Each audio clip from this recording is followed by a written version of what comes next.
আজকে চলে এলাম দম বিরিয়ানির রেসিপি নিয়ে। আমি কিভাবে বাড়িতে দম বিরিয়ানি বানাই সেই রেসিপিটাই আজকে তোমাদেরকে দেখাবো, খুবই সহজ পদ্ধতিতে। তো এখানে প্রথমে সাদা তেল আর গোটা গরম মশলা দিয়ে বাসমতি চাল বা বিরিয়ানির যে চালটা সেটা রান্না করে নিলাম। কুচি করে রাখা পেঁয়াজগুলি তেলের মধ্যে এরকম ভেজে তুলে নিলাম। এরকম 2 পিস করে কেটে রাখা আলুগুলিকে সেদ্ধ করে নিয়ে তেলের মধ্যে একটু ভেজে তুলে নিলাম।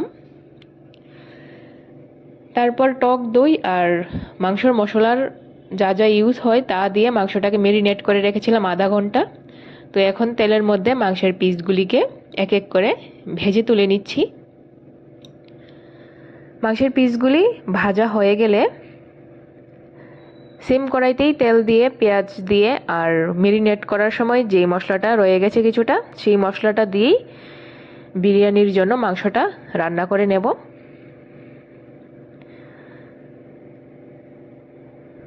ভিডিওটা যদি তোমাদের ভালো লেগে থাকে প্লিজ লাইক করে দেবে এবং কমেন্টে জানাবে কেমন হলো। তো মশলাগুলিকে ভালো করে কষিয়ে ভেজে রাখা আলু আর মাংসের পিসগুলি দিয়ে ভালো করে নেড়ে চেড়ে মিডিয়াম আঁচে রান্না করেছি, কারণ পিসগুলি অনেক বড়, সেদ্ধ না হলে ঝোলটা ভেতরে যাবে না। তো ঝোলের পরিমাণটা খুবই কম দিয়েছি, যেহেতু বিরিয়ানিতে ইউজ হবে। কম ঝোলের মধ্যে কম আঁচে ঢাকা দিয়ে দিয়ে রান্না করেছি। শেষে বিরিয়ানি মশলা ছড়িয়ে দিয়ে মাংসটা নামিয়ে নিলাম।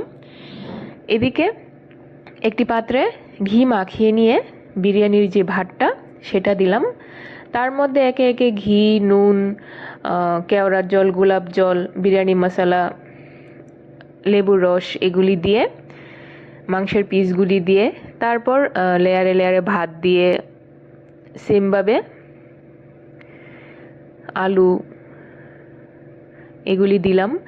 আর প্রতি লেয়ারেই কেওড়ার জল, গোলাপ জল, ঘি, নুন আর লেবুর রস এগুলি দিয়েছি।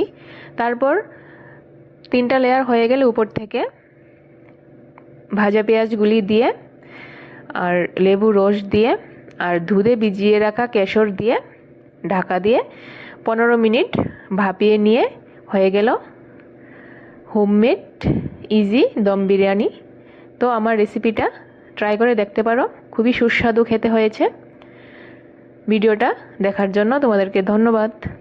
পাশে থাকবে, পরবর্তী ভিডিওতে আরও ইন্টারেস্টিং রেসিপি নিয়ে চলে আসছি।